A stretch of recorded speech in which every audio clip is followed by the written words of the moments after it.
Hello, everyone. Welcome into Above My Pay Grade. My name is Eric. Hopefully, you guys had a wonderful Thanksgiving.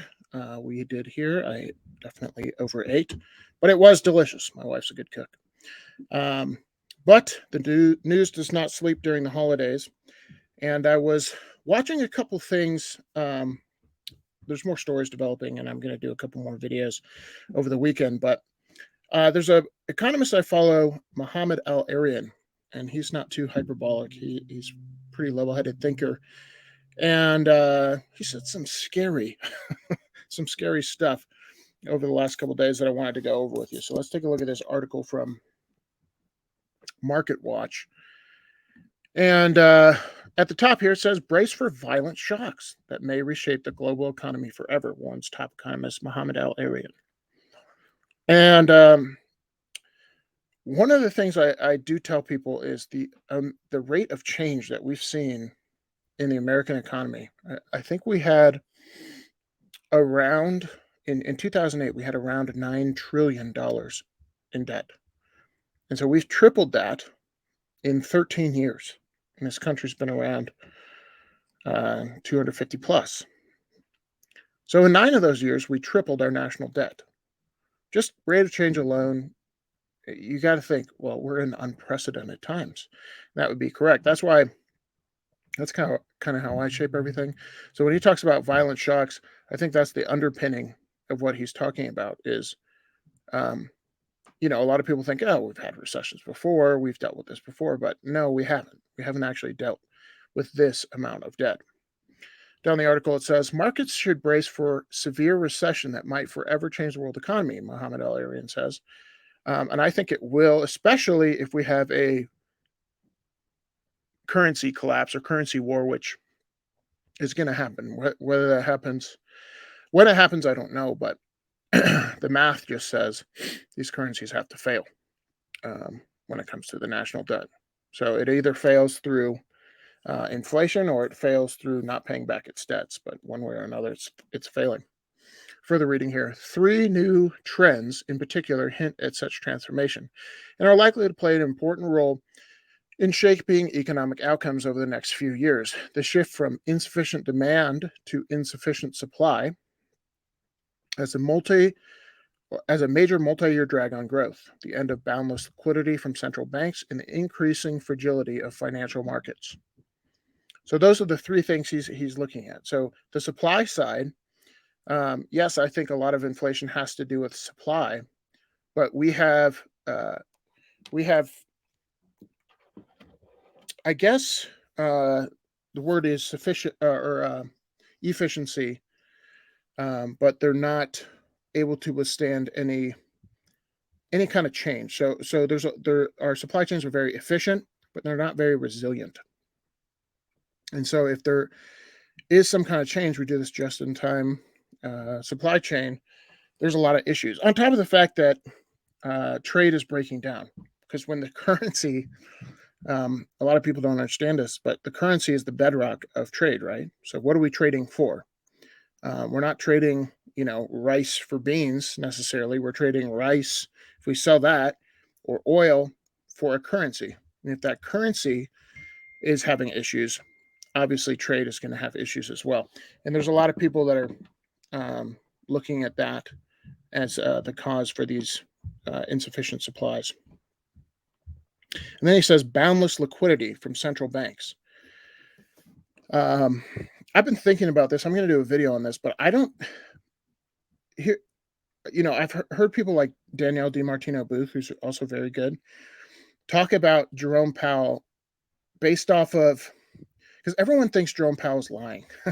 He's job owning the market and he's going to pivot, but he's trying to act tough. And her thought is that's not the case. He's actually telling the truth. He's going to raise rates until inflation is down to 2%.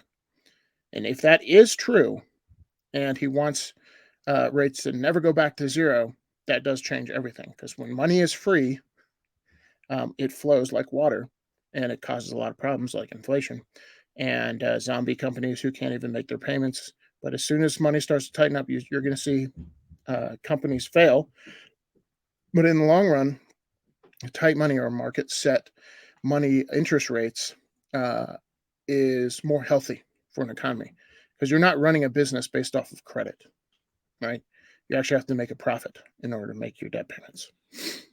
And then he says increasing fragility in financial markets.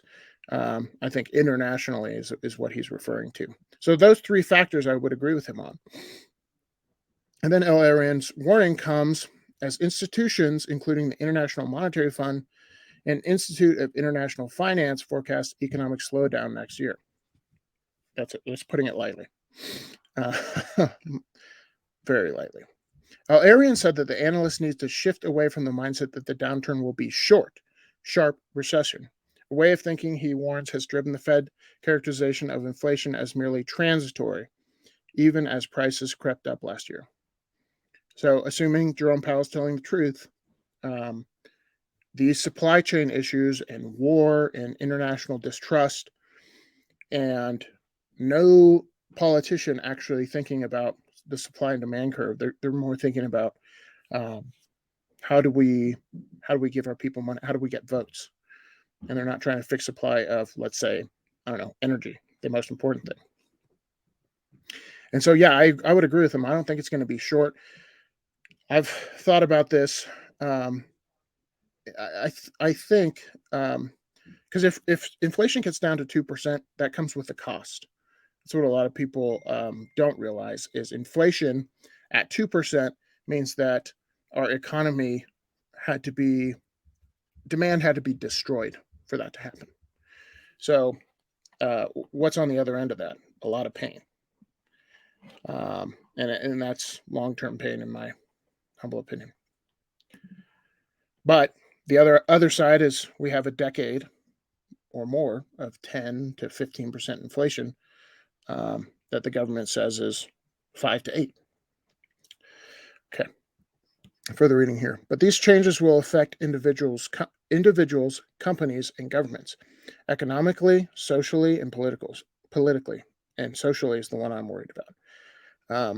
People can recover economically if it doesn't hurt their ability to feed themselves, but that's what I think is actually going to happen.